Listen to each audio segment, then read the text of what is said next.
The lawyer's office smelled like old leather and broken promises. I sat across from Mr. Henderson, my hands folded in my lap, trying to steady my breathing.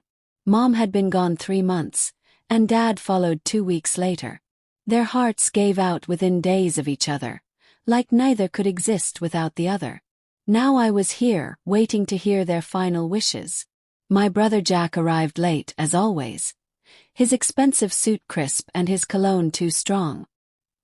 He didn't look at me as he sat down. Mr. Henderson cleared his throat and began reading. The house, the savings, the small investment portfolio.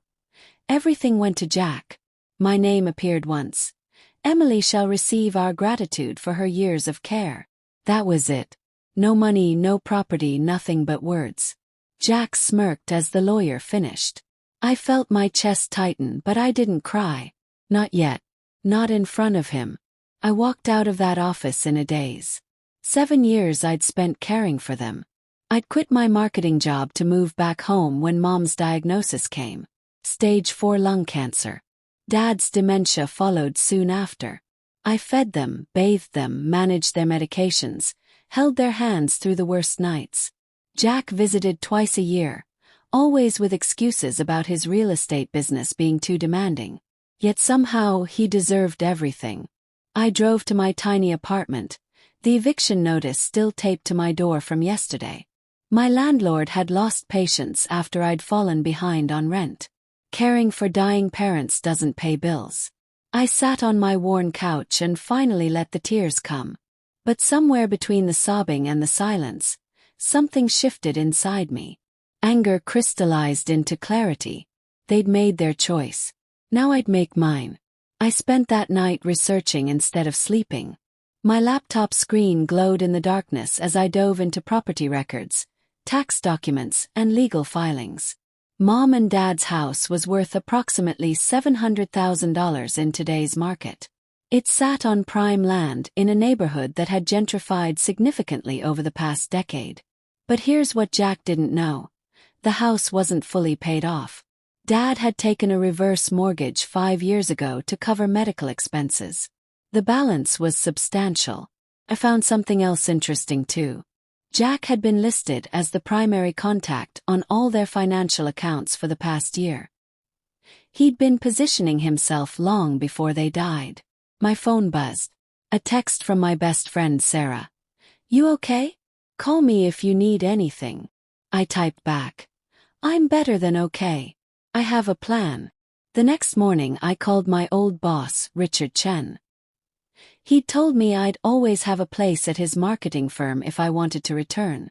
"Emily," he said warmly, "I'm so sorry about your parents. Are you ready to come back?" Within a week I was back at my desk, working remotely and rebuilding my savings. But I wasn't just working my old job. I'd started freelancing on the side, taking every project I could find.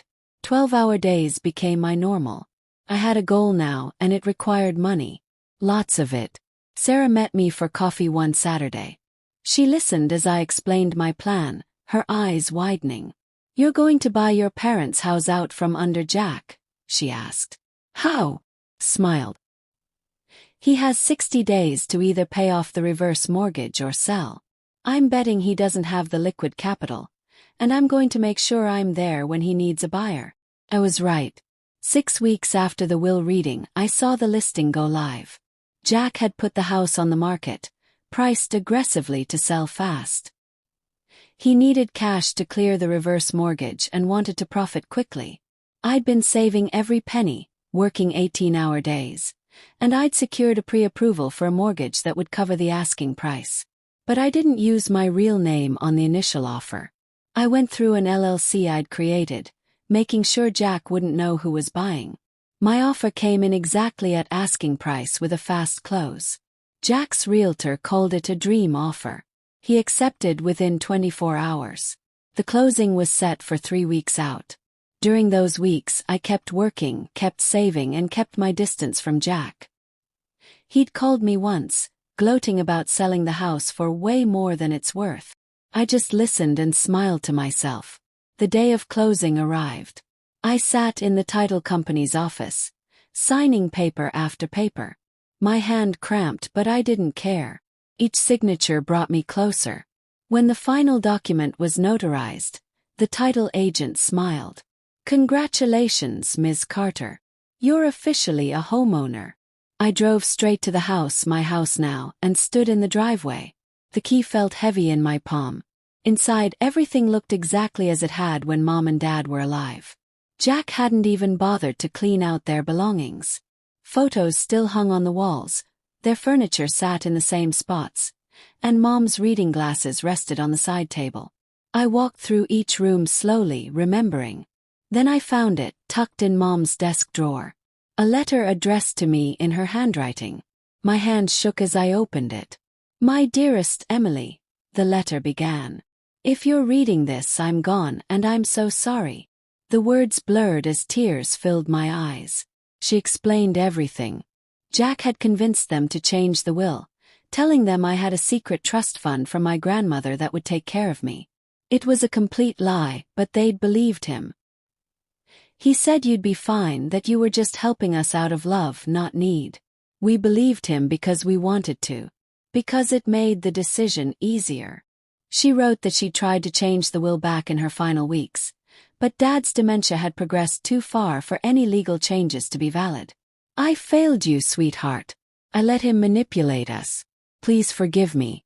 You were the one who stayed, who sacrificed everything, and you deserved so much more." I sat on the floor and cried until I had nothing left. Then I did something Mom would have approved of. I started planning. Jack found out about the sale 3 days later. My phone rang at midnight. "What the hell did you do?" he screamed. "You bought the house." "How?" Kept my voice calm. "I worked. Something you might try sometime. You can't afford that house. You're barely scraping by in that dump apartment." "Not anymore," I said. "I'm moving in next week. You've got 72 hours to remove anything you want from the property. After that, it's considered abandoned." The line went silent for a moment. Then, "You vindictive little," I hung up. He called back 6 times. I didn't answer.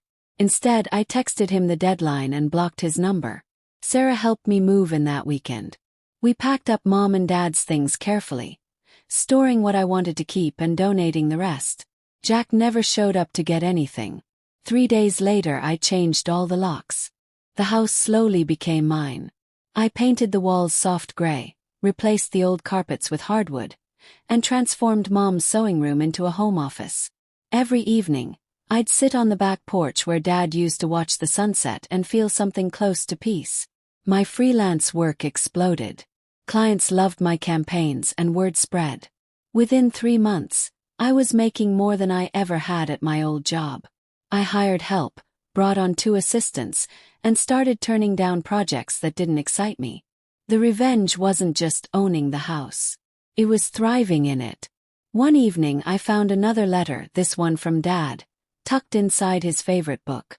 His handwriting was shaky but legible. "Emily, my sweet girl. I'm forgetting so much now, but I remember this. You were always the strong one. Don't let Jack's greed define your life. Build something beautiful. Love, Dad." 6 months after moving in, I hosted Thanksgiving dinner. Sarah and her family came, along with my cousin Michelle and a few close friends. The table I'd bought stretched across the dining room, covered with food I'd spent 2 days preparing. As we ate and laughed, I realized this was what Mom and Dad had wanted all along, a home filled with love, not greed. My phone buzzed. A text from an unknown number. "You think you've won. You haven't." I knew it was Jack. I deleted it without responding. Later that night, Michelle pulled me aside. "I heard what Jack did. What he's been saying about you." "What's he saying?" "That you tricked them. That you manipulated sick, elderly people into signing over their house." I laughed, but it wasn't funny. "Let him talk. The truth is documented. I bought this house legally with my own money. He's just bitter." Jack's campaign against me escalated. He started calling relatives, telling them I'd stolen his inheritance. Some believed him. Others called me to hear my side. I sent them all copies of the purchase agreement, the listing he'd posted, and the closing documents. I bought a house that was for sale, I explained calmly. That's not theft. That's capitalism. My Aunt Linda called me one night. Emily, I'm sorry. I should have known Jack was lying. He's always been like this. She told me stories I'd never heard. How Jack had stolen from her purse at family gatherings as a teenager. How he'd borrowed money and never paid it back. How he'd always played the golden child while causing chaos behind the scenes. Your parents loved him, but they weren't blind, she said. They just didn't want to admit what he was. That conversation changed something. I stopped feeling guilty and started feeling justified. 1 year after moving in, I received a letter from Jack's lawyer. He was suing me for undue influence and exploitation of the elderly. The lawsuit claimed I'd manipulated my dying parents into taking the reverse mortgage so I could swoop in and buy the house cheaply. It was ridiculous, provably false, but it was also expensive to defend against. I hired my own attorney, a sharp woman named Diana Rodriguez who specialized in estate disputes. She reviewed everything and smiled. He doesn't have a case. The reverse mortgage predates your involvement in their care by 2 years. You didn't benefit from it. You bought the house at market value from him. This is harassment. We filed a motion to dismiss and a countersuit for frivolous litigation. The judge threw out Jack's case in under 30 minutes and ordered him to pay my legal fees. Diana called me after the hearing. He looked like he'd seen a ghost when the judge ruled. I almost felt sorry for him. Almost. He's trying to destroy you over his own mistakes. That's hard to pity. The lawsuit loss broke something in Jack. He stopped calling relatives, stopped spreading rumors, and disappeared from social media. For 3 months I heard nothing. Then Sarah called me one afternoon, her voice urgent. You need to see this. She sent me a link to a real estate blog. Jack had written a long post about predatory siblings who exploit family tragedy for personal gain. He didn't name me, but anyone who knew our story would recognize it. The post painted him as a victim, a devoted son who'd been cheated by a manipulative sister. It had hundreds of comments, most sympathetic to him. I felt that old anger rising, but Diana's advice echoed in my mind. Don't engage. Let his words hang in the air with no one to argue against. The truth doesn't need defending when it's documented. So I didn't respond. Instead, I focused on my work, my home, and my peace. But I did write a letter. One I never intended to send. The letter sat in my desk drawer for weeks. I'd pour myself tea, sit at Mom's old writing desk, and read it over and over. Dear Jack, you wanted everything, and in your greed, you lost what mattered. This house isn't just property. It's proof that hard work and integrity mean more than manipulation and entitlement. Mom and Dad loved you, but they didn't owe you their life savings, especially when you couldn't be bothered to show up. I was there. Every difficult night, every painful decision, every moment they needed someone. I was there. You were busy building your real estate empire on lies and shortcuts. So yes, I bought this house. I earned this house. Not through inheritance, but through sacrifice, work, and determination. You can spend the rest of your life being angry about it, or you can learn something. I doubt you'll choose growth. Signed, the sister you underestimated. I never sent it. But writing it freed something inside me. 2 years after buying the house, I expanded my business into a full marketing agency. I hired 5 people, rented office space downtown, and started landing corporate clients. The girl who'd been barely scraping by was now running a 6-figure business. I bought new furniture for the house, installed a security system, and adopted a dog named Parker who loved the big backyard. Life felt full in a way it hadn't in years. One evening my doorbell rang. I opened it to find Jack standing there, looking smaller somehow. His suit was wrinkled, his face tired. "Can we talk?" he asked quietly. Almost said no. But curiosity won. "You have 5 minutes. We sat in the living room, the same room where we'd celebrated childhood Christmases. He looked around, taking in all the changes I'd made. "The house looks good," he said finally. Thank you. Silence stretched between us. I'm not here to apologize, he continued. I think you should know that. Then why are you here? Asked. Jack rubbed his face. Because I'm tired. Tired of being angry, tired of fighting, tired of losing. You're not losing. You just didn't win the way you expected. He laughed, but it was bitter. My business is failing. The real estate market shifted, and I over-leveraged. I'm about to lose everything. Felt nothing. No sympathy, no satisfaction, just emptiness. I'm sorry to hear that, but I don't know what you want from me. Nothing, he said. I don't want anything. I just needed to say this. You were right. About all of it. I manipulated them. I lied to you. I convinced myself I deserved more because I was building something important. But I was really just scared. Scared of what? Of being ordinary. Of not being the favorite anymore. He stood up. You don't have to forgive me. I wouldn't forgive me either. But I needed you to know that I see it now. What I did. What I became. After Jack left, I sat in the quiet house and cried. Not for him, but for us. For the siblings we might have been if greed hadn't poisoned everything. Parker came and rested his head on my knee, sensing my sadness. The next morning I made a decision. Called my lawyer. Diana, I want to set up a trust fund. For who? For my brother's kids when they turn 18. If he has any. And if he doesn't, for scholarships for kids who've been caretakers for sick family members. She was quiet for a moment. That's incredibly generous, considering everything he's done. It's not for him. It's so I can look at myself in the mirror and know I chose to be better than the bitterness. I funded the trust with a portion of my business profits. Jack would never know unless his kids eventually told him. That was fine. This wasn't about him seeing my generosity. It was about me refusing to let his choices turn me into someone I didn't want to be. 3 years in, the house became more than just a home. I started hosting workshops for young entrepreneurs, teaching marketing strategies in my living room. Sarah joined me as a business partner, and together we built something meaningful. Former clients became friends. The house filled with laughter again. One workshop attendee, a young woman named Jasmine, stayed late one evening. Can I ask you something personal? She said. Sure. How did you do it? Come back from losing everything. I thought about it carefully. I didn't lose everything. I lost what someone else thought I should have. But I gained clarity about what I actually wanted. And then I worked until I built it. She smiled. Your brother must hate you. Maybe. But I don't think about him much anymore. Anger is exhausting.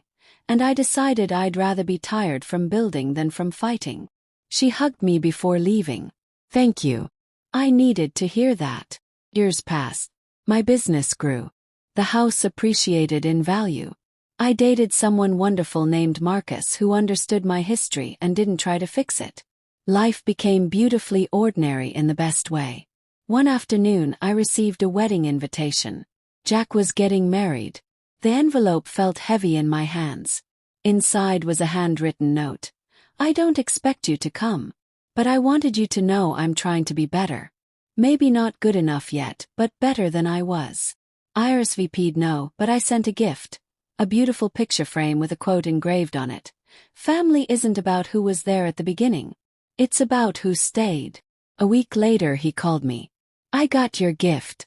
Thank you. You're welcome. I meant what it said. I know. Emily, I'm in therapy now. Trying to figure out why I became the person I became.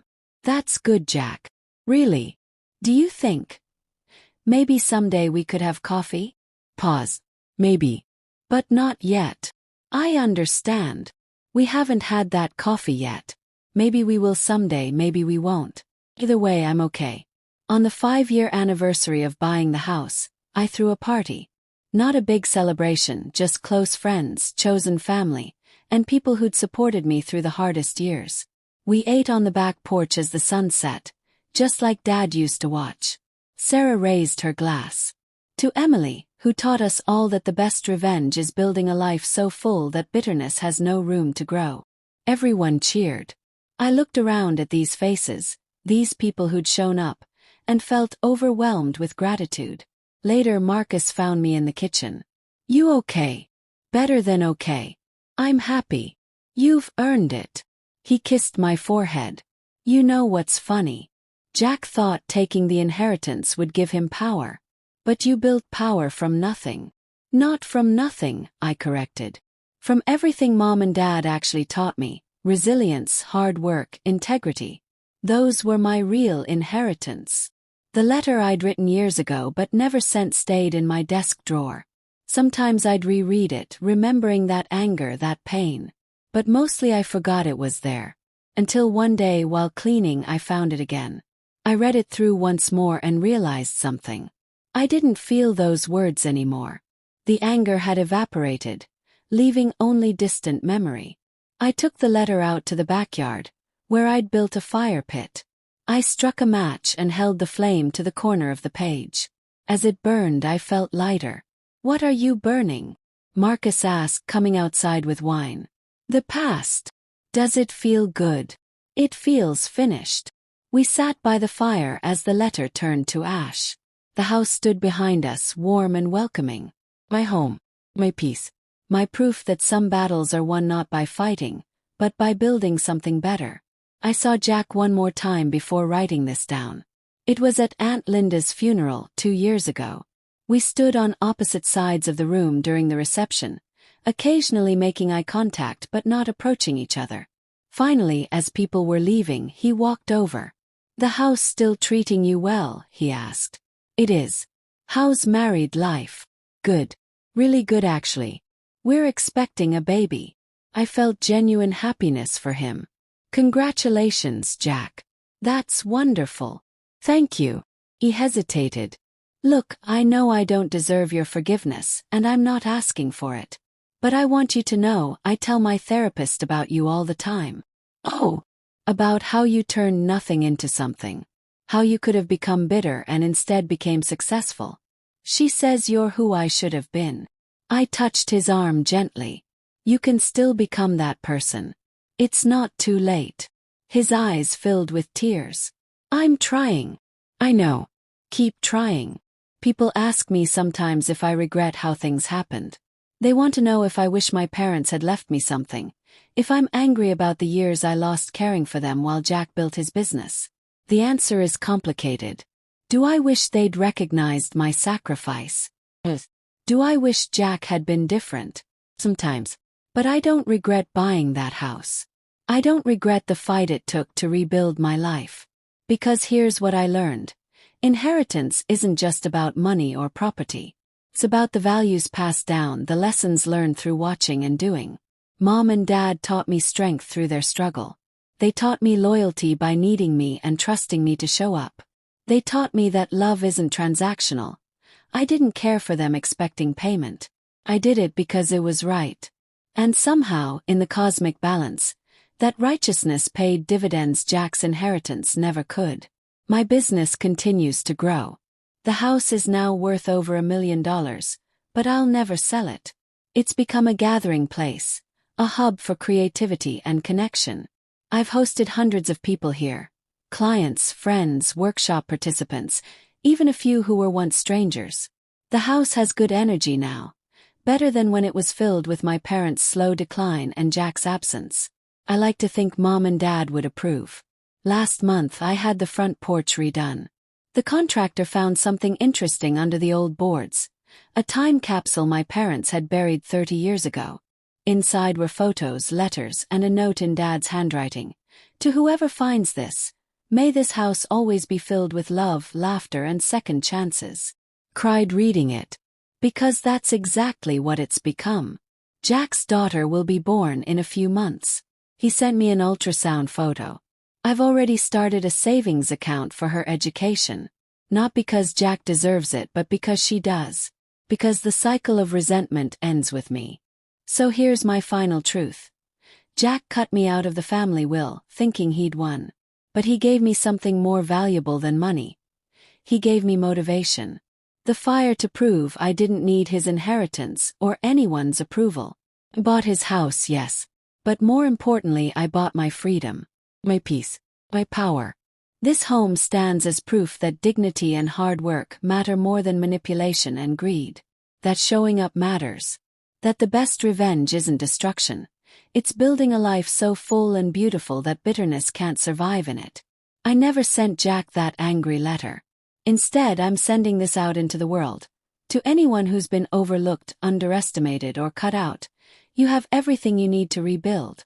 Sometimes losing what you thought you deserved leads you to what you actually need. My brother cut me out of the will, so I built an empire in the house he sold. And I've never been happier. That's not revenge. That's resurrection.